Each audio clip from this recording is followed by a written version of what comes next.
Live in relation পরকীয়া এটা একটা মারণ ব্যাধিতে ক্যান্সারের রূপ নিয়েছে। মানে আমার কোথাও গিয়ে একটা মনে হচ্ছে এটার জন্য আইনজীবী মহল থেকেই হোক বা যেভাবে হোক এটা দিয়ে একটা মাথা চাড়া দেওয়াটা উচিত। ক্যান্সার হলে মানুষ যেমন মরে যাচ্ছে, আর এই পরকীয়া যেভাবে ডিভোর্স সংসারগুলো যেভাবে ভাঙছে এবং তার জন্য ছোট ছোট বাচ্চারা বা বাচ্চাগুলোর ওপর এফেক্ট করছে, আমার মনে হয় এটা নিয়ে এবার ভাবতে হবে। আমার কোথাও একটা না, আমি 100% আমার এটা মতামত যে এই আইনের প্রবর্তন হওয়াটা দরকার। পরকীয়া যেভাবে বেড়েছে এবং সেইটার এফেক্ট হিসাবে সংসার ভাঙা, ডিভোর্সের প্রবণতা, এখন ঘরে ঘরে না ডিভোর্স হওয়াটা কোনো ফ্যাক্টর নয়। যে পরকীয়ার জন্য শুধু যে মেয়েরা বা শুধু যে ছেলেরা এমন নয়, কিন্তু প্রত্যেকেই, উভয়ই, ছেলেরাও মেয়েরা সমভাবে কিন্তু এই বিষয়টার জন্য সাফার করছে।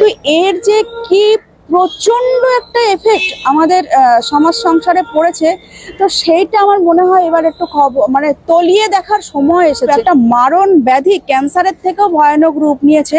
এটা আমাদের সাধারণ ফ্যামিলির মধ্যেও আছে এবং যারা ইন্ডাস্ট্রিতে বা যারা ফিল্ম জগতে আছে তাদের মধ্যেও আছে।